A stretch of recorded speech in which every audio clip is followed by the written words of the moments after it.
of our Caitanya Charitamrita class. And today we are very fortunate to have with us Her Grace Kirtida Sundari Mataji to enlighten on the topic of Chaitanya Charitamrita Antya Lila. Hare Krishna Kirtida Sundari Mataji. Please accept my humble obeisances. All glories to Srila Prabhupada and Guru Maharaj. Thank you so much, Mataji, for joining this session and giving your very valuable time and association this morning to all the devotees. And I hand over the call to you, Mataji. Hare Krishna. Hare Krishna. Thank you so much. Is my voice audible? Yes, Mataji. Thank you. So thank you all so much for joining us. Thank you for all of your valuable time that you spared to hear the glories of Sri Chaitanya Charitamrita. So thank you for all of your association. So we'll start now. Jaya Jaya Shri Chaitanya Jayo Nityananda Jaya Dvaita Chandra Jaya Gaura Bhakta Vrinda Jayo Jayo Shri Chaitanya Jayo Nityananda Jaya Dvaita Chandra Jaya Gaura Bhakta Vrinda Jayo Jayo Shri Chaitanya Jayo Nityananda Jaya Dvaita Chandra Jaya Gaura Bhakta Vrinda. So we are reading from Sri Chaitanya Charitamrita, Antya Lila, chapter number 9, and chapter entitled is The Deliverance of Gopinath Patnaik. And today we'll do text number 67, 68, and 69. So we'll do 66, 67, and 68. 3 verses we will do today. So text number 66. Vishayiravarta suni shubhayamana tate iharahi mora nahi prayojana. If I hear about the activities of materialistic persons, my mind becomes agitated. There is no need for me to stay here and be disturbed in that way. Let's read 67 also. Kashi Mishra कहे प्रभु राधारिया चरणे तुम्ही केने ए बाते शोभा करे माने.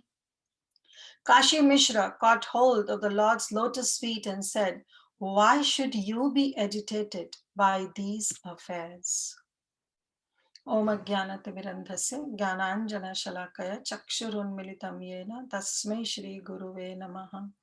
Nama Om Vishnu Padaya Krishna Prasthaya Bhutale Srimate Bhakti Vedanta Swami Niti Namine Namaste Saraswati Deve Gauravani Pracharine Nirvishesha Shunyavadi Paschata Deshatarine Jai Shri Krishna Chaitanya Prabhu Nityananda Shri Advaita Gadadhar Shivas Adi Gaura Bhakta Vrinda Hare Krishna, Krishna Krishna, Hare Hare, Hare Rama, Rama Rama, Hare Hare. Guruve Gaura Chandraya, Radhikaya Tadale, Krishnaya Krishna Bhaktaya Tad Bhaktaya Namo Namah, Mukum Karoti Vachalam Bangam Langaya Degiram, Yat Kripahatam Ham Vande Shri Guru Deenatarinam.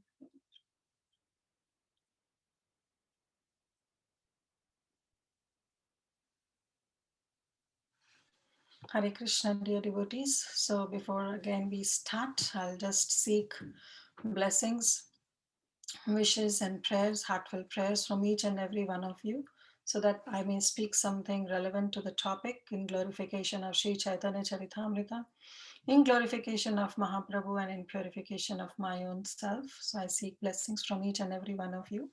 Vancha kalpatarubhascha kripa sindhu vaevacha patitanam pavanebhyo vaishnavebhyo namo namaha. Anant koti vaishnav vrindi ki jai. Okay, so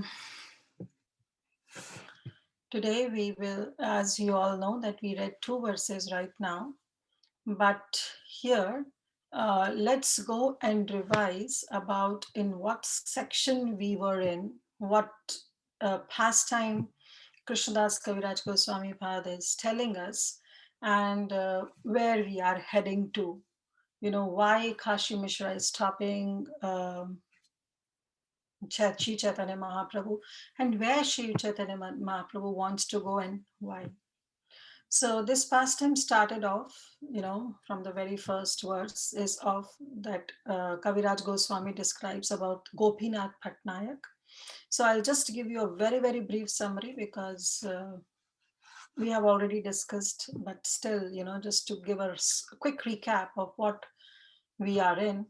So Gopinath Patnaik, we all know he was the son of Bhavananda Rai, and he was the second son. The eldest was Vaninath.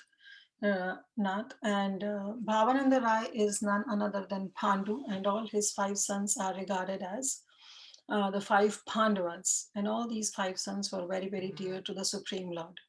So Gopinath Patnaik, he was the second son of Bhavananda Rai, and he was Bhima actually, in as such, as per the sons of Pandu as well. So he was in King Prataprudra's reign, and he was in West Bengal. So what was his duty was to collect taxes, and in one of the occasion he was shortfall of 200,000 of kanas of koris.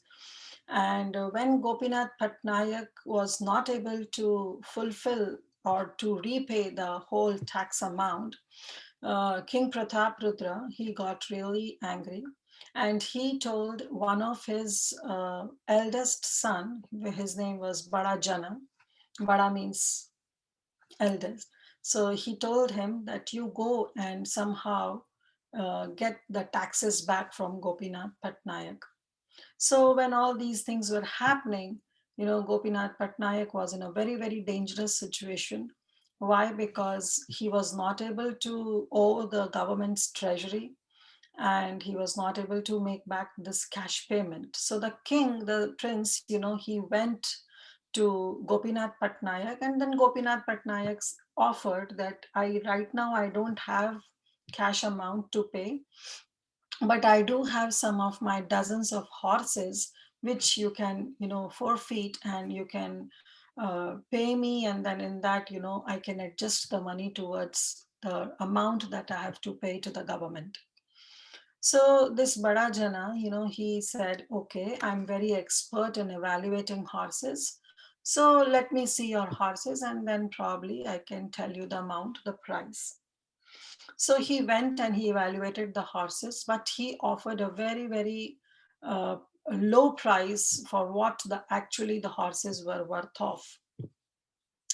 And it's also explained that this king, this prince, he had a physical quirk, and that he repeatedly used to stretch his neck, move around, look upward, and sometimes side to side. This was a physical quirk was there in his body. And so when he estimated the amount, the price for the horses, and which was very low, so this Gopinath Patnaik, he became very, very angry, and he said, in a mocking way, he said, oh, why you are doing like this? Because my horses they don't have any kind of physical quirk in their body, and they don't just move their horses. So why they are less valuable? And think, when Prince heard all this, he felt quite insulted to hear this comment. And then he decided to take revenge, and he went to the king, and he said that Gopinath Patnaik is not ready to pay the amount that is due on him. He just made up this kind of story, and finally he took permission from King Prataparudra that in order to extract the money, he should be hold on this, he should be placed on that changa. And changa is a place where you put your head down, and then beneath there are a lot of swords are there, so eventually you will be thrown on that swords. So this whole incident was narrated to Sri Chaitanya Mahaprabhu. And then Sri Chaitanya Mahaprabhu replied with very, very affectionate anger, then what can I do about it? He said, how the king is at fault, because if Gopinath Patnaik is not able to pay his dues, then how could you say that king is at fault in punishing someone who has committed this kind of offense? So, and moreover, I am a sannyasi, I am in a renounced order. What should I do for it? But then, the another time, the devotees came and the news came that not only him, but Bhavananda Rai's entire family has been imprisoned. And so Swarup Damodar Goswami and all the other close associates of the Lord who were present there, they said, "Oh Lord, please do something. You are the supreme and you can do anything. Any change can be brought by you. So please, please do it." And then Mahaprabhu said, "I am no one. Just I'll request everyone, if you really want any kind of help, go and pray to Jagannath, and probably Jagannath will, take care of all the problems." So then, even Maninath, because everybody was arrested, the whole family was arrested. But then, as a super soul within the heart, the Lord Himself inspired one of the King Prataparudra's ministers.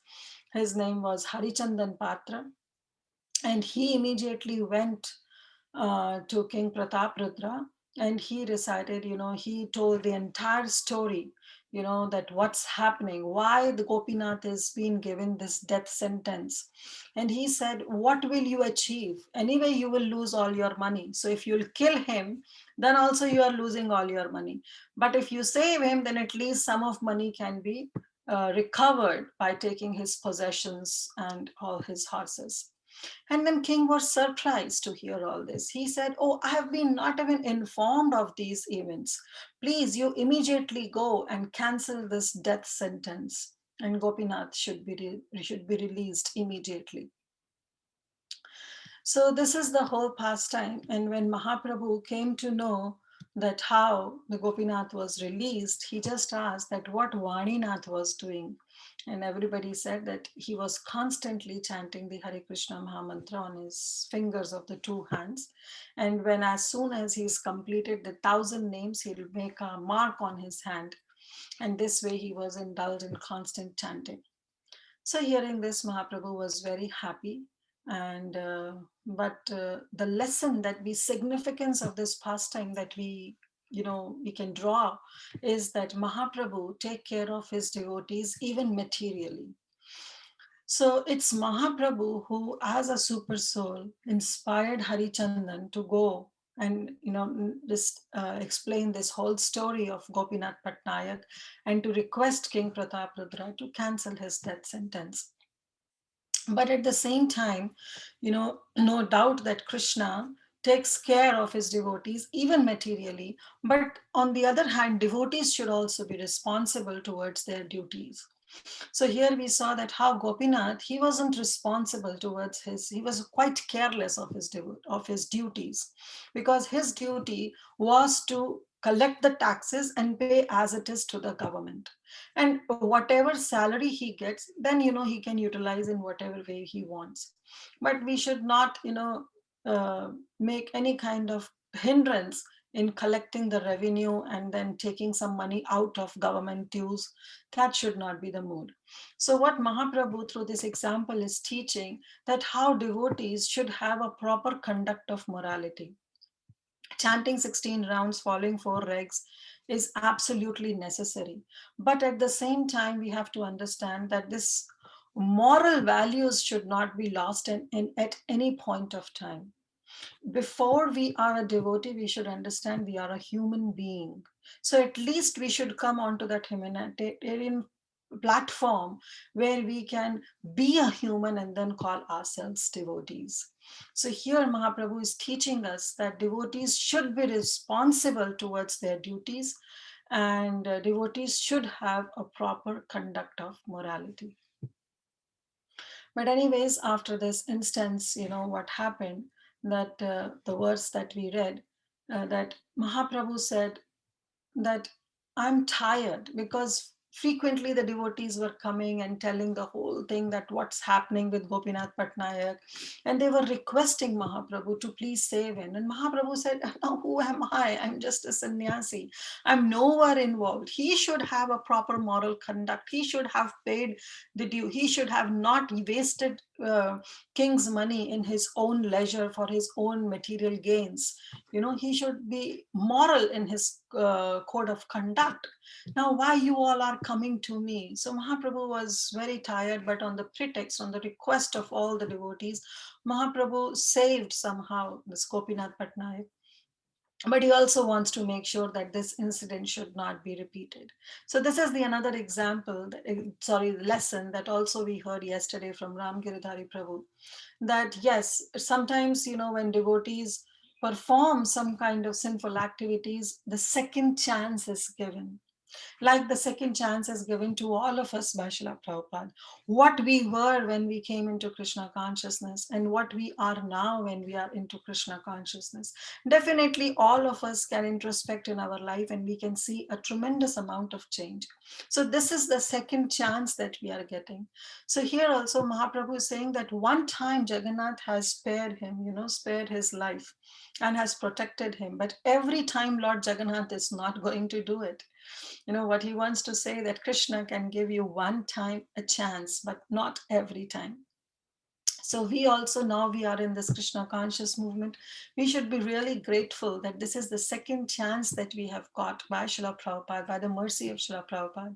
So let's, make the best use of it and progress more and more so that we can finish our business in this lifetime. At least on our side, we can try. Rest up to Krishna. If Krishna wants us to be here, then so be it. That's the desire of a pure devotee. So anyway, coming back to our Chaitanya Charitamrita, Mahaprabhu said that since they were coming, back and forth to me and requesting me to help Gopinath, I'm so much tired now. If I hear about the activities of of all these materialistic persons, my mind becomes agitated. And I become deviated and disturbed. Now, definitely Mahaprabhu is Supreme Lord. He cannot be deviated from anything. But it's just now because he has come in the form of a devotee. So he wants to teach us that devotees should also not get involved into any kind of association of materialistic people. So Mahaprabhu said, I came here to this Gambhira, to this Jagannath Puri, so that I can live peacefully and focus on my bhajan. But if they all are coming time and again to me, then definitely I'm not going to take it up and I'm going to Alalnath. He told all this to Kashi Mishra, because one time Kashi Mishra, when he came to Mahaprabhu's place, so Mahaprabhu told him that I'm really not happy with all this and I want to go to Alalnath. And then Kashi Mishra said, oh, why you want to go to Alalnath? You because then this is the second significance that we get to learn, that when Lord helps his devotees, it's not that the devotees should demand help, because sometimes it is okay to go and pray for help. That's okay. After all, whom else will go? Because at that time, everybody, they want to seek shelter of Mahaprabhu. They want to come to Mahaprabhu. So definitely, who else do they go to? Because even Krishna, in Srimad Bhagavatam also it is said, akama sarva kama va moksha kama udharadi tivrena bhakti yogena yajate purusham param. That a devotee, he has no one, whether that person has, full of material desire, or maybe without any material desire, or maybe he has some moksha kama, he has some desire of liberation. But whatever he has, he should worship with all means the Supreme Personality of Godhead. This is one level of bhakti. And that's what even, it has been explained that all the devotees, when they were coming to Mahaprabhu, yes, the devotees will come to Krishna because Krishna himself says, but that's one level of bhakti. In Bhagavad Gita also Krishna says, Chaturveda bhajante mam, jana sukritano arjuna, artha jignasur artharti jnani cha bharata sabha. What Krishna is saying, that there are four kind of pious men who want to render devotional service unto me. One is the distressed, those who are distressed, those who are desirer of wealth, artharti, and those who are inquisitive, and those who are searching for knowledge, for the absolute. So, but we have to understand that they are not on the pure devotee platform, because they still have some aspiration to fulfill in exchange of the devotional services they are performing. So pure devotional service should be without aspiration and without desire for any kind of material profit. So let's see. I'll share my screen again. Let's see this, the last verse of today, because here Kashi Mishra, he's saying, why should you be agitated? But in text number 68, what he's saying, Sannyasi virakta tomara kashane sambandha vyavaraha lagi toma bhaje jayananda. You are a renounced sannyasi. So Kashi Mishra, he's telling Mahaprabhu that yes, you are a renounced sannyasi. What connections do you have? Definitely. But one who worships you with some material purpose is blind to all knowledge. So what Kashi Mishra is saying, that when we worship Krishna for some kind of material remuneration against our performance of devotional service, then that is not pure bhakti. That is not pure bhakti.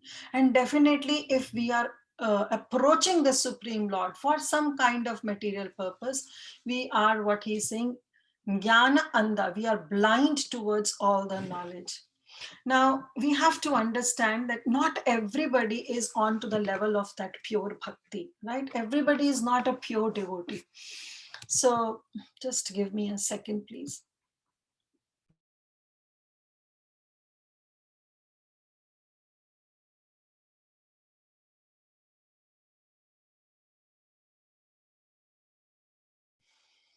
Yeah. So sorry for any kind of inconvenience. Yeah. So not everybody is on to the level of pure bhakti. Yes, there are, what he says, that those who want to have some kind of desire, those who are distressed, they approach the Supreme Lord. But that should not be categorized in the form of pure bhakti. Let's read the purport. It's a brilliant purport, and purport will be the theme of the next half an hour of our session. Becoming a devotee of the Lord to serve material purpose is a great mistake. Many people become show bottle devotees for material profits. Indeed, materialistic persons sometimes take to professional devotional service and keep Vishnu, the Supreme Personality of Godhead, as a means of livelihood. None of this, however, is approved. So none of this is approved. Devotional service should not be backed up with any kind of desire. If that exchange is there, then definitely that devotional service is not on the pure platform. Then he says, in the book known as Shakta Sati, as mentioned by Srila Bhakti Siddhanta Saraswati Thakur, one can discover how a person worshipping the goddess Durga begs her for different varieties of material profit. Such activities are very popular among people in general, and they are the attempts of foolish, blind people. So we know when people, some of the people, they approach some demigods that I'll give you this much of coconut when they do some kind of Ganesh puja. It's not wrong offering respects to the devotees, it's definitely fine, but what is your consciousness when we are approaching to the demigods? If our consciousness is to get some kind of material gain, then definitely it's not good.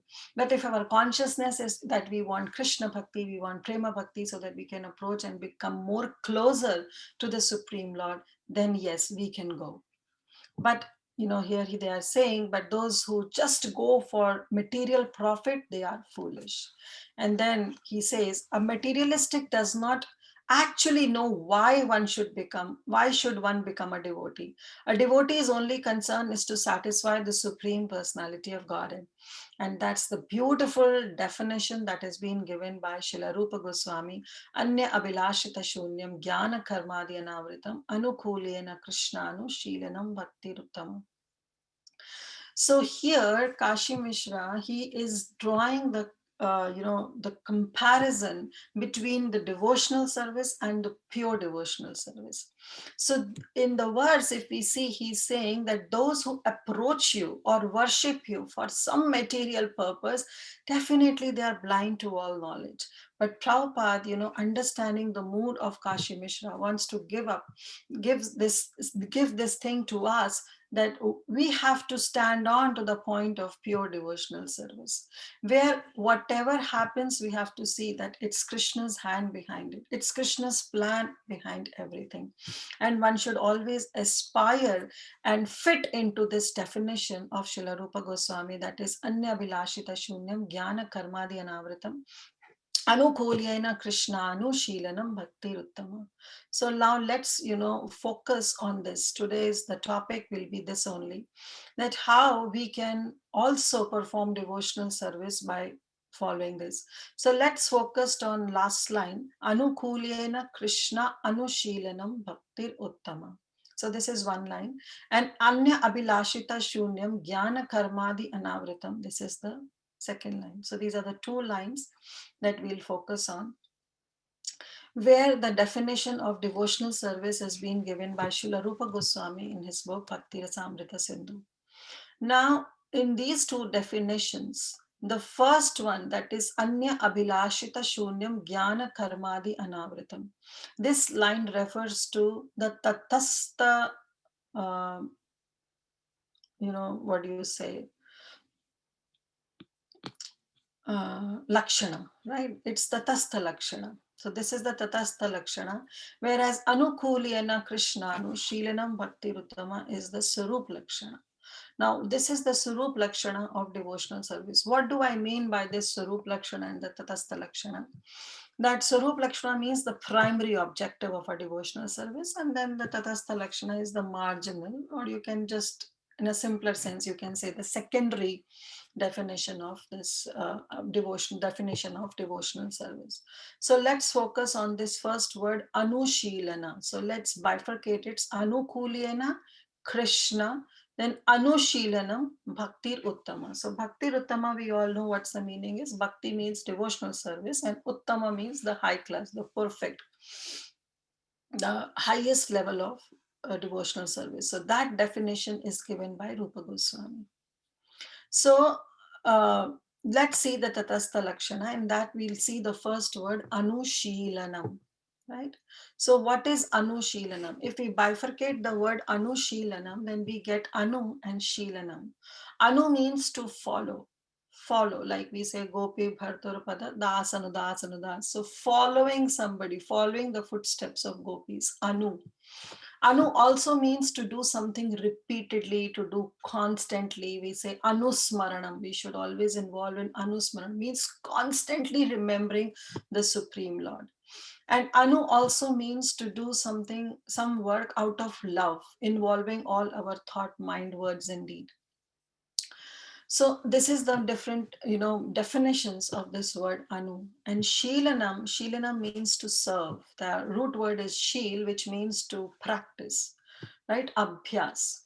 So to serve, to practice, to worship, to think, or to meditate. So that is Anu Shilanam. So if we make a permutation and combination of these four different meanings of the word Anu and the four different meanings of Shilanam, we can get few definitions, like following Krishna, not Krishna as such, but something like following to serve, following someone to practice, following to worship, or to do constantly or repeatedly what to serve, to practice, to worship. So we get quite a few definitions, but ultimate we get is to do constantly, serve Krishna, not Krishna, but it's Anushilanam. So we can only come up to the point that constantly thinking, right? Constantly thinking or constantly meditating, or practice, constant practice of serving. These are the few definitions. But here Rupa Goswami says Krishna Anushilanam, right? So what is Krishna Anushilanam now? So yes, we have to constantly think of whom. Then he mentions Krishna. That is, we have to constantly be devoted to Krishna. We should constantly meditate on to Krishna. So that's why it says Krishna Anushilanam. So this is what, Rupa Goswami is saying bhakti. If we are doing any demigod worship, then it is not categorized as bhakti. Why? Bhakti is only for Krishna. But then one can say that what about our spiritual masters? If we are worshipping our spiritual master, or we are rendering our service to spiritual master, isn't that bhakti? Because Rupa Goswami is saying Krishna Anushilanam, performing any activity towards Krishna is bhakti. And what about worshipping Tulasi Maharani? Is that not devotion?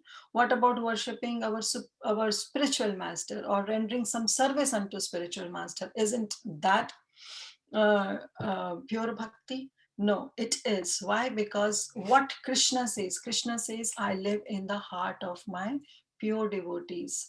Naham tishtani vaikunthe yoginam hridayeshu va tatra tishtami narada yatra gayanti madbhakta.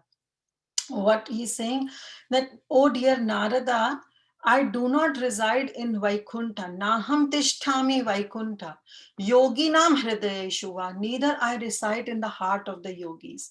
Tatra tishtami Narada. I do reside, oh Narada, I reside where? Yatra gayanti madbhakta. Where my devotees chant my holy names and discuss my form, pastimes, and qualities.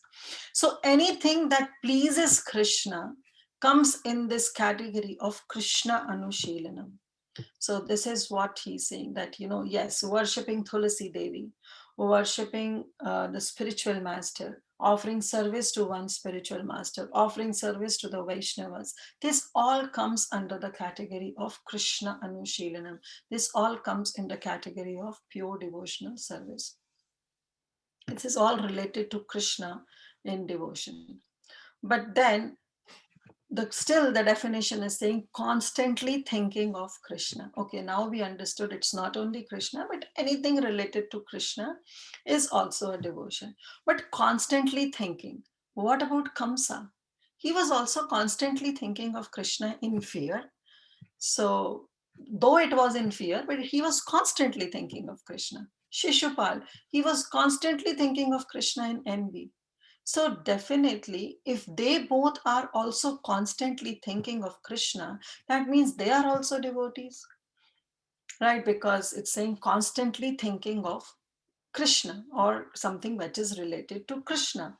So, that is devotion. But no, that is not devotion. Why? Because next line it says anukulyena, anukulyena Krishna anushilanam. So this word anukulyena should be there. We should always think about Krishna favorably. If we are not thinking of Krishna about favorably, then it is not a devotion. Like we know in the definition of Sharnagati, it is mentioned anukulyasya sankalpa pratikulyasya varjana. Something that is favorable to Krishna should be accepted, and something which is unfavorable to Krishna should be rejected. So, favorable to Krishna, something which is pleasing to Krishna, and constantly thinking of Krishna or something related to Krishna, that is the pure devotion. Now, someone, because here Kamsa, he was thinking of Krishna, but he was not thinking favorable towards Krishna. Shishupal was constantly thinking of Krishna, but he was not favorable towards Krishna. So that point favorable, anukulyena, that's why Rupa Goswami added the word anukulyena, should be there.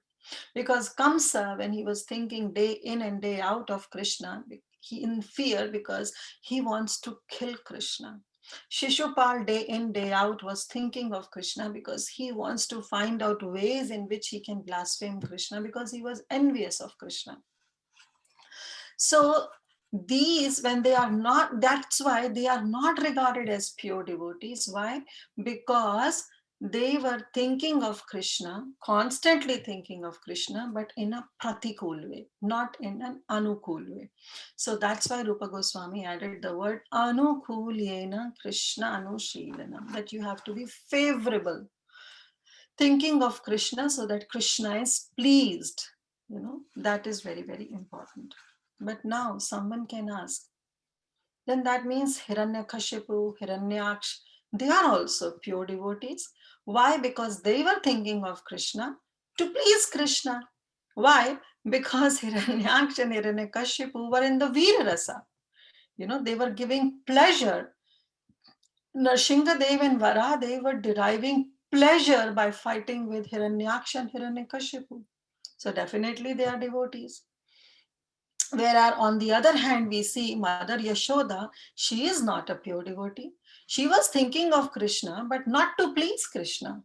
She left Krishna. The whole pastime of Damodar Lila happened because she left Krishna there and there. She was not taking, that time Krishna was not pleased at all. We all know the pastime of Damodar. When she went to take care of the milk that was boiling on the stove, at that time Krishna was not happy. Krishna was not pleased.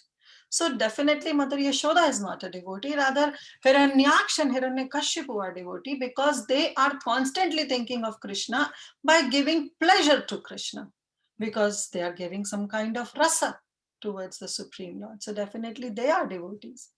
But Vishwanath Chakravarti Thakur points out that I want to bow down to the lotus feet of Mother Yashoda, because of which we could witness this Damodar Leela.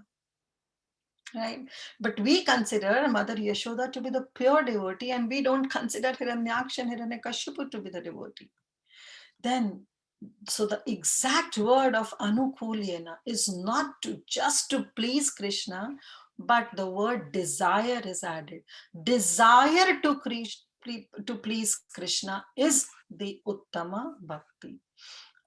Mother Yashoda has a desire to please Krishna. She went inside the kitchen to save that milk which was got from the Padma Gandha cows, and out of that milk also she is going to prepare some butter, some yogurt, some milk sweets that is going to please Krishna. So that's why she wants to save that milk. She doesn't want that milk to be wasted, because once the milk is boiled, the best part of the milk, that is cream, is lost. So she immediately went to save that milk because she has a desire to please Krishna. She has a desire to offer something to Krishna out of love. Whereas in the case of Hiranyaksha and Hiranyakashipu, yes, they were giving pleasure to Krishna. Krishna was deriving pleasure by fighting with them, and he was experiencing that Veera Rasa. But actually, on the part of Hiranyakashipu and Hiranyaksha, they didn't have any desire to please Krishna. They want to kill Krishna. They were fighting against Krishna. Okay, Hiranyakashipu wants to kill Narsinghadev. That's why, with that valor, with that enthusiasm, he was fighting. So he didn't have a desire to please Krishna. So till now, considering just the Sarup Lakshana of devotional service, we came up to our one final definition, that what is Anukulyena Krishna Anushilanam. That's the Sarup Lakshana, or the primary characteristics of a devotional service. And that is engaging our mind, our words, our thoughts, our body in positive, favorable way, keeping away all the negative ways, and acting sincerely with the desire to please and serve Krishna. So this is the actual definition as per Srila Rupa Goswami, that encompasses all the definitions of bhakti. Now let's see what is the Tatastha Lakshana of pure devotional service. That is the first line, which we say Anya Avilashita Shunyam Jnana Karma Anavritam.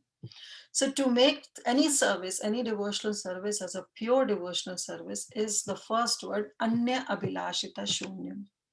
Krishna is such a personality who doesn't like any kind of competitors. When we say Krishna, I love you, Krishna wants exclusively that we should love him. That's the mood of Krishna. That's why Krishna says, Mam ekam sharanam mama, that you have to surrender only unto me. Man mana mad bhakto Madhyaji Mam Namaskuru. Serve me, offer obeisances to me, worship me. Krishna wants that exclusive devotion from his devotees. He doesn't want any other, competitor kind of thing. So that's why Rupa Goswami added this word Anya Abhilashita Shunyam. Shunyam means zero. We don't have to have any other desire when we approach to the Supreme Lord in pure devotional service. All our desires should be ground zero. No other desires. It should be shunyam. It should be zero. Anya abhilashita shunyam. We should have no abhilasha means no desire at all. Now, somebody can ask, what about Draupadi?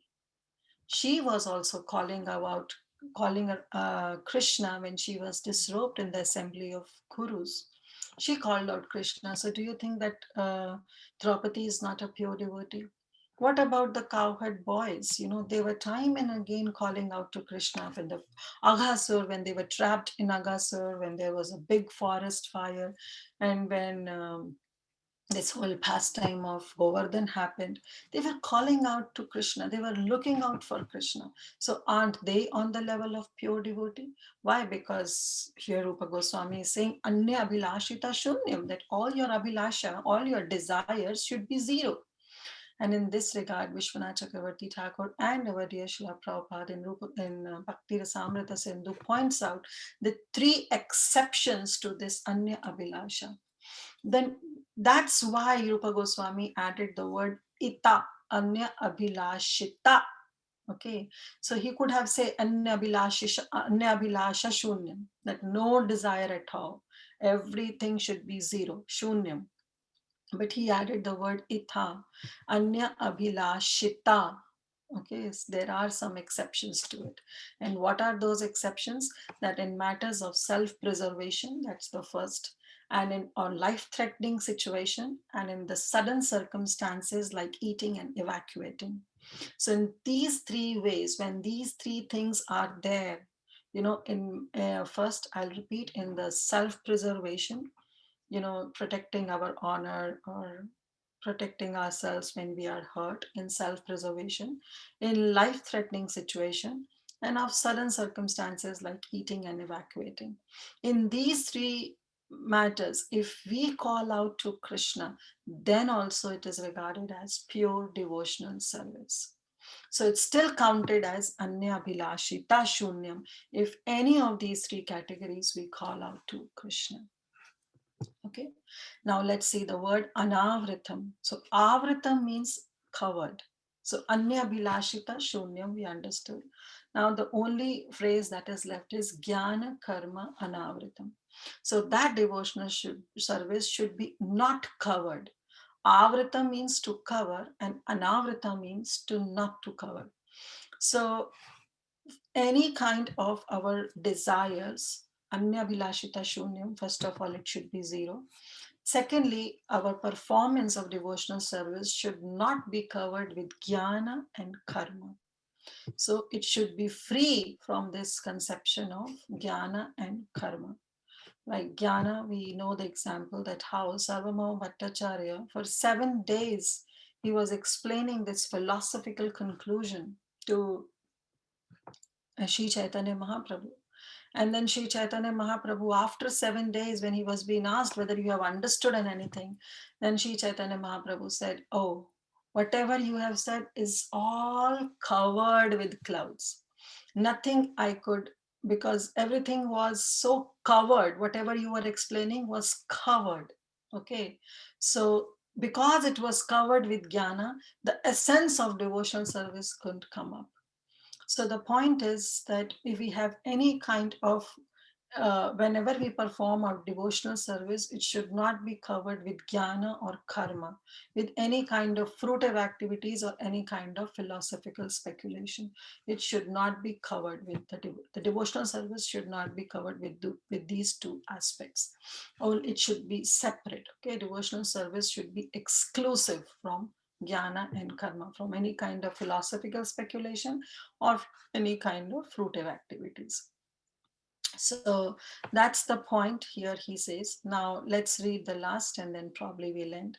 So, what definition comes up is that one should be completely free from all material desires and should serve Krishna simply to please him.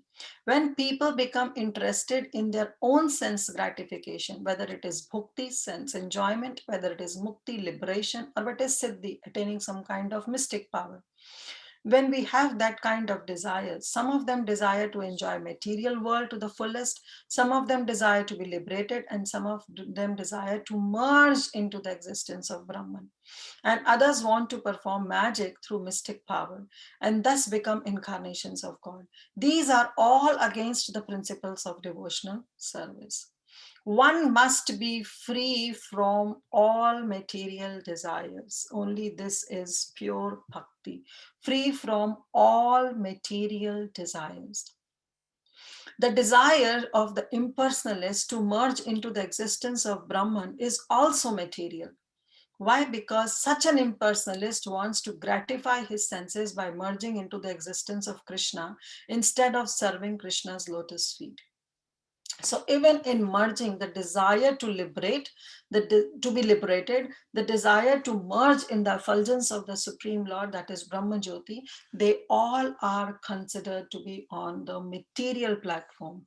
Why? Because here Prabhupada is saying, because they have a desire, because they want to gratify their senses by merging into the existence.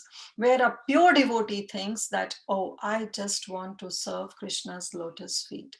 So even if such a person merges into Brahman effulgence, he falls down again into this material existence, as stated in Srimad Bhagavatam, Aruya Krishna, Krichena Param Padam Tata Patyanti Ado Anatra Yushmad Anagrehe. So those who do not have any kind of attraction, affection towards Krishna's lotus feet, Pankajangrehe, definitely, no matter how many austerities, Aruya Krichena, they can perform severe austerities and penances, and they can achieve that Param Padam, the position of liberation, but still, Patanti Ado, they'll still fall down. Why? Because they have no regards to Krishna's lotus feet. They have no regards to a desire to serve Krishna's lotus feet. Because Mayavadi philosophers have no information regarding the transcendental service of the Lord, even after attaining liberation from material activities and merging into Brahman effulgence, they must come down again to this material world. Patanti ado, they fall down because they think themselves being present in the material world, they think that they have been liberated. That's what the Mayavadi concept is, because they think that worshipping the Supreme Lord or going to the temple, all these are the means to attain the goal, which is to merge into the effulgence of Krishna. So that is the difference. But for us, we think that that is our goal, that is our sadhya, and that is our sadhana. Chanting the holy name of Krishna is not the means to attain something different. Chanting Krishna's holy name, worshipping Krishna's lotus feet, worshipping Krishna's deity in the temple are the means as well as the goal. Because what are we going to do in the spiritual world? Spiritual world also, we will be following the same thing. We'll be chanting, we'll be serving the Supreme Lord. So for us, the sadhya and the sadhana are same. But for Mayavadis, they think that all these performance of devotional service like chanting, hearing, reading, or even going to the temple, they are the means to attain a different goal, that is to merge into the Supreme Lord. So since their goal and their means are not aligned, so Prabhupada said that they must fall down, because then they have to come back from that effulgence, that when they are merged into, because there they'll realize that, it's just an inert, soul is not inert, but they have no activity. And finally he's saying they must come down again to this material world to achieve Krishna's devotional service. So thank you all so much. We'll stop here. So the ultimate point, that we derived is that we have to think that Krishna is the shelter of everything that exists. It's only Krishna who is going to protect us in any situations we are in. And it's only by the mercy of Krishna, by hearing Krishna's pastimes, all the ill effects of Kali can be destroyed. Therefore, we should have that deep aspiration, that deep desire that, oh, I want to bow down to Krishna, I want to hear about Krishna, I want to lend my ears only to hear Krishna's pastime. And I should have that undivided, unmotivated, uninterrupted love for Krishna so that I can serve Krishna. So therefore, devotee, pure devotee will always say, I bow down and I take shelter of Krishna. So this is what, Kashi Mishra is telling to Mahaprabhu, that you please don't go. I know you are a renowned sannyasi, you don't have any kind of connection. But if some people are approaching to you for some kind of material purpose, definitely they are not on to the level of pure devotional service. But when we approach to the Supreme Lord, we should have that aspiration that we should not go and disturb Lord. Rather, we should go and help the Supreme Lord. And help in the sense, it's not that we can extend any help to the Supreme Lord. Help in the sense that we should try to make Lord comfortable. That's the mood of a devotee. A devotee will think that, okay, I am at the service of the Supreme Lord, so my Lord should be happy at all the time. Whereas those who have some kind of material desires, they'll approach to the Supreme Lord with some kind of material gain, which is definitely not condemned, but it is also not recommended or categorized in the, what do you say, definition of pure devotional service. So thank you all so much. We'll stop here and let's see if we have any quick questions, comments, any additions. We can go ahead. Srila Prabhupada ki jai. Hare Krishna.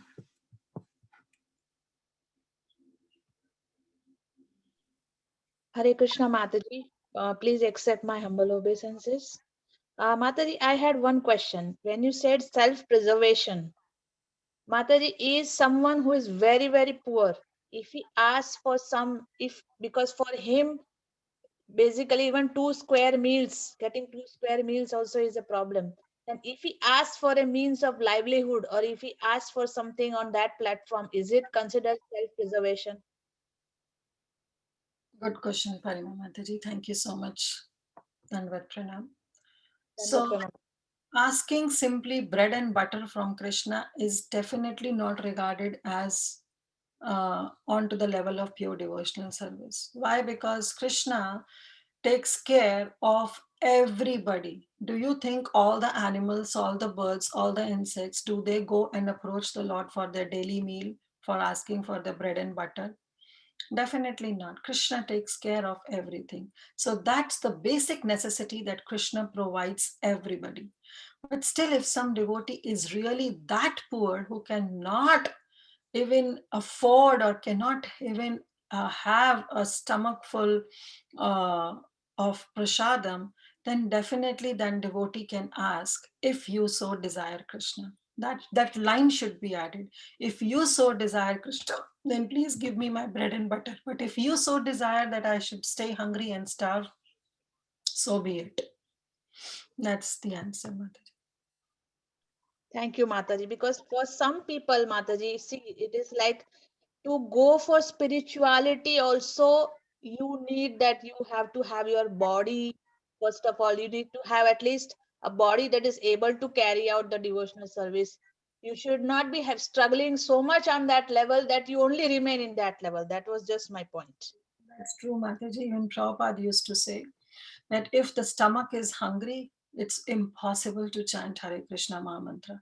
And that's why Prabhupada, started this food for life. When he opened that, the temple of Juhu temple in Bombay was opened, the instruction was that till 10 miles of radius, nobody should be hungry. Because that's the motive. Why ISKCON is so much into prasadam distribution?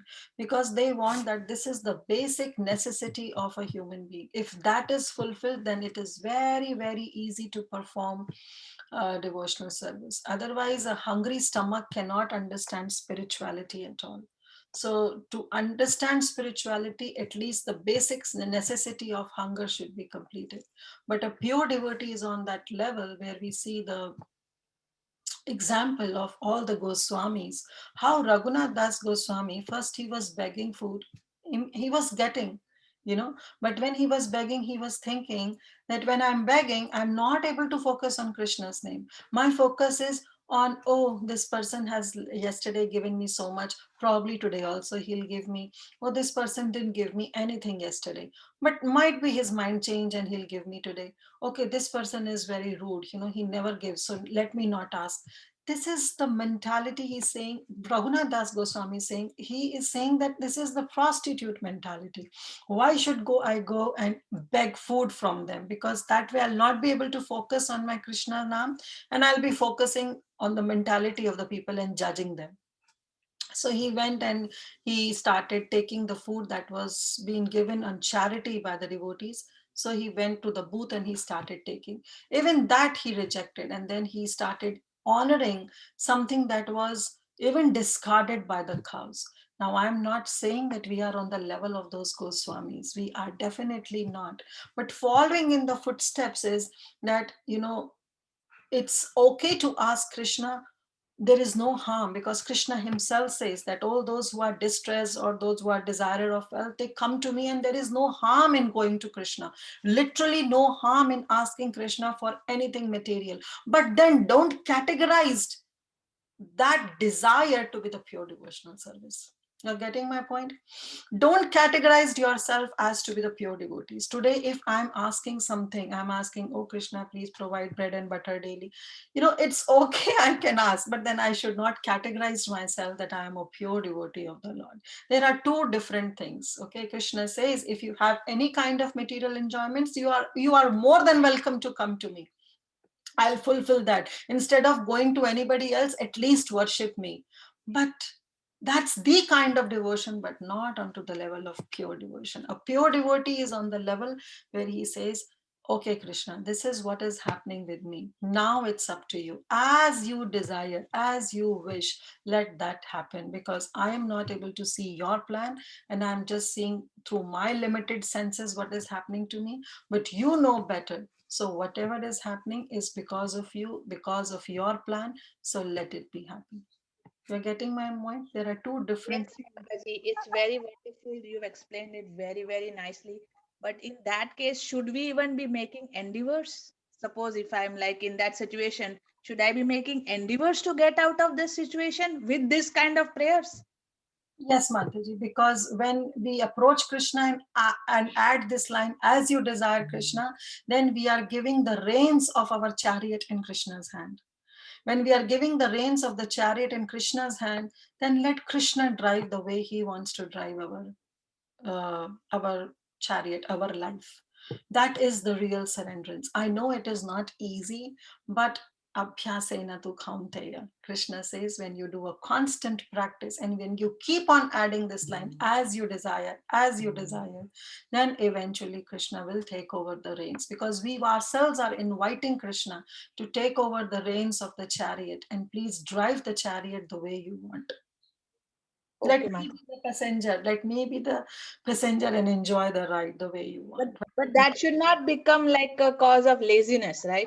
Oh, definitely not, Mataji. That is altogether a different scenario, you know. Okay. All right. Thank you so much, Mataji. You have explained very, very nicely. Thank you very much. Hare And Krishna. Hare Krishna, Shri Prabhupada ki jai.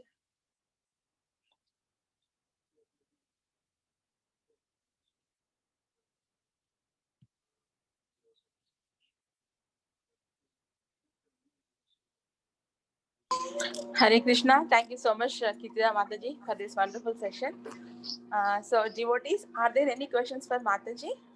हरे कृष्णा जी की कृतिदा सुंदरी माता जी अनंत कोटि दंडवत प्रणाम शिला प्रभुपाद शिला गुरुदेव की जय माता जी I take only 2-3 minutes माता जी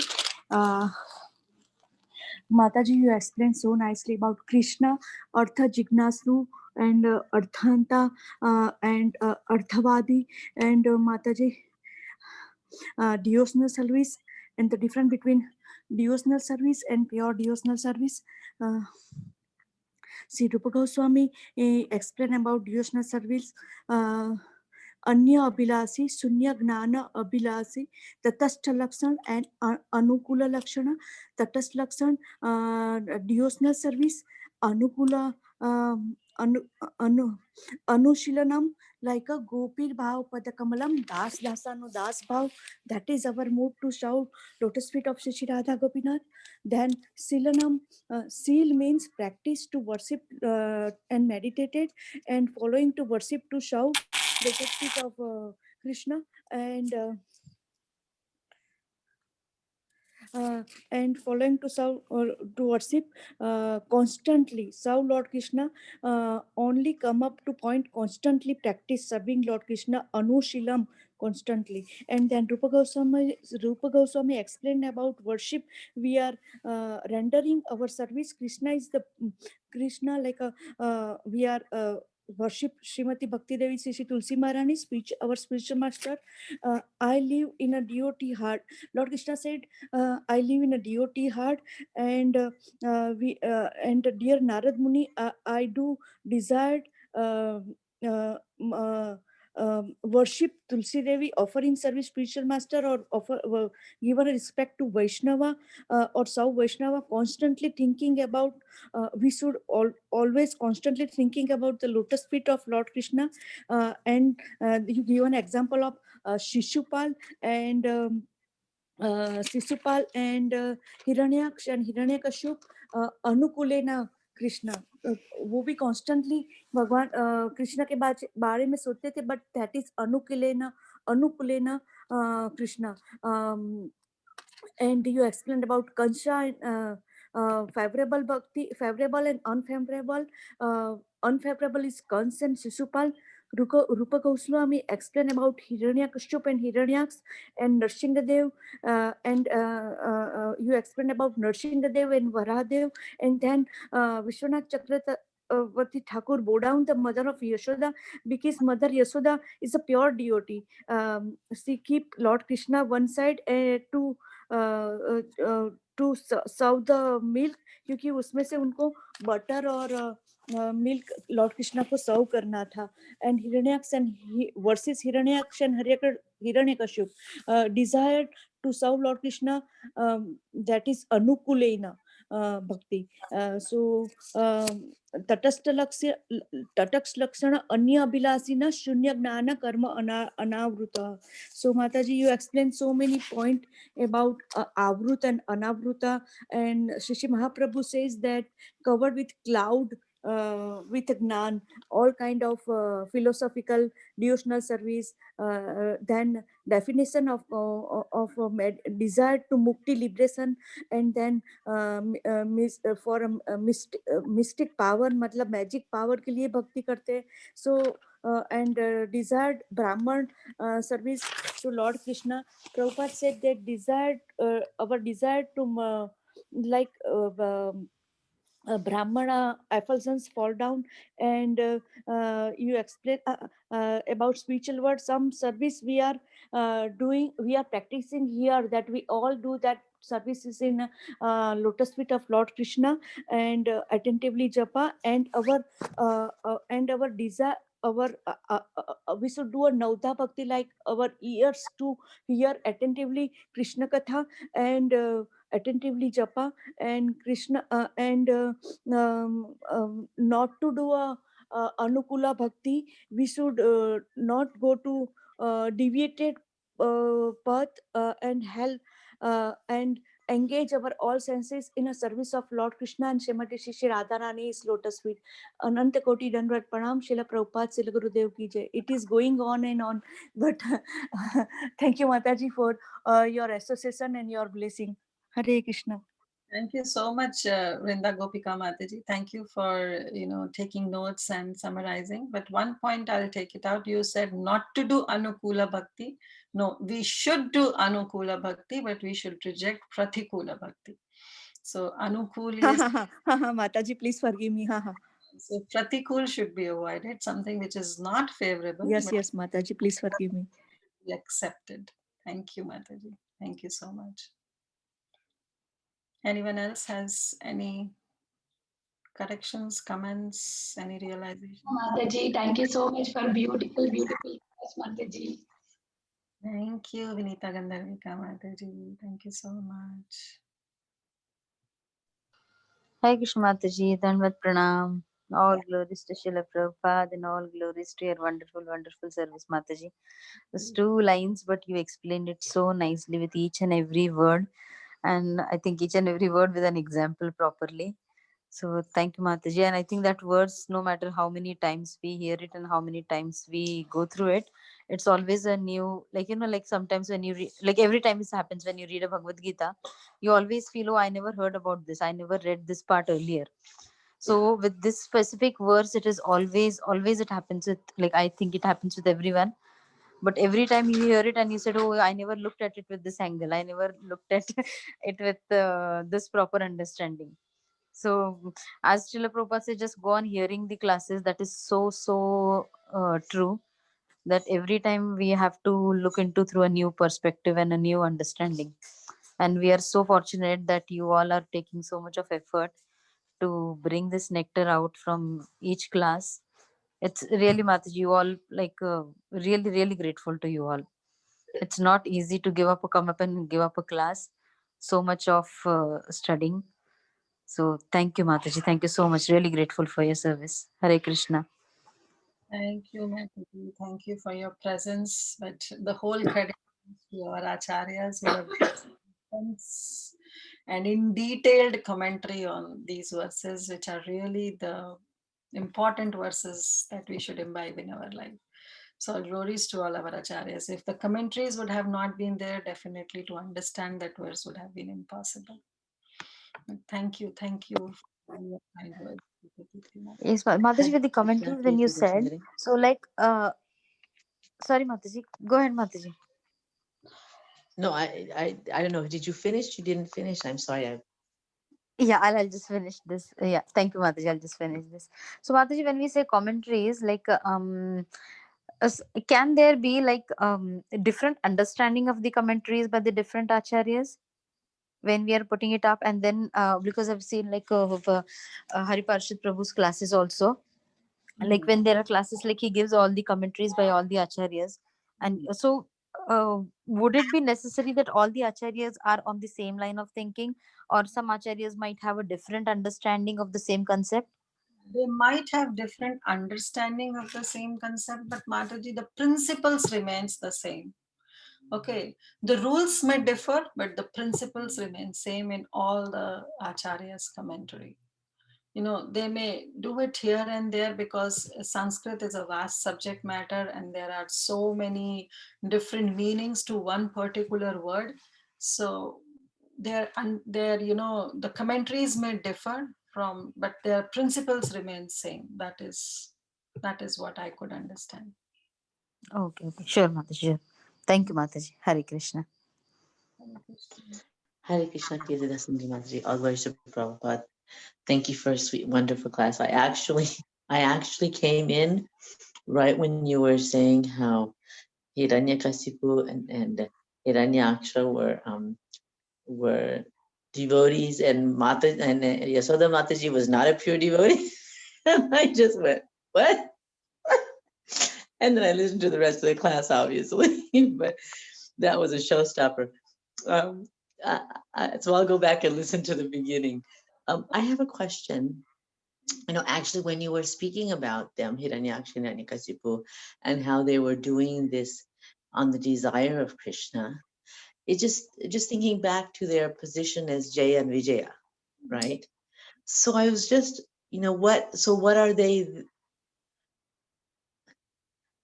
I guess, what is their mentality as Jaya and Vijaya? Definitely, Mataji, as Jaya and Vijaya, they have this pure mentality to serve Krishna. They have a desire to serve Krishna, right? But now, when they have come as Hiranyaksha and Hiranyakashipu, they have no identity of Jaya and Vijaya. At that time, they were demons, and at that time, their desire is to kill their opponent. Okay. Yeah, but because now they are conditioned, right? They are being covered, though by Krishna. Right. potency only, by Krishna's energy only, but now they are covered. So now their being in the body of a demon, now their desire is to kill Krishna, because that was not favorable. They don't have any favorable desire to Krishna. But if you go back to their original position as Jaya and Vijaya, definitely they So are. it's nicely we can see exactly how the living entity can be covered.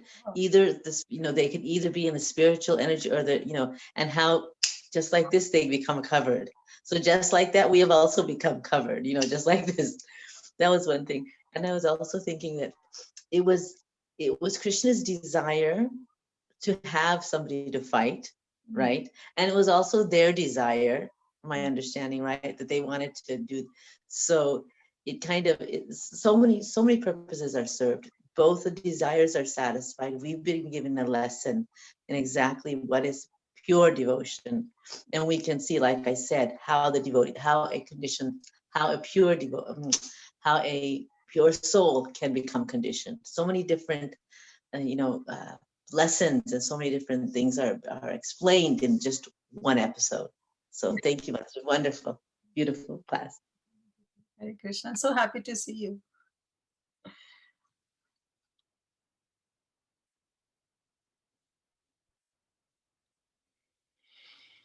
Okay. Anything else? So we can stop here.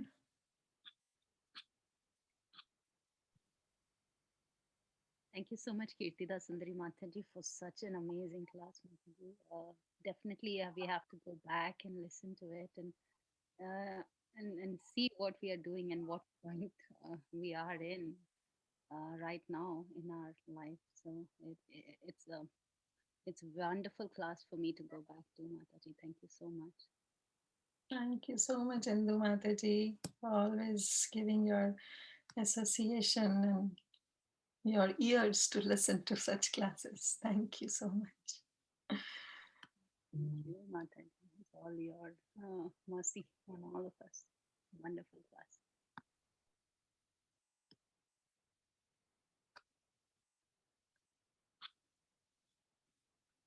Okay, anything else?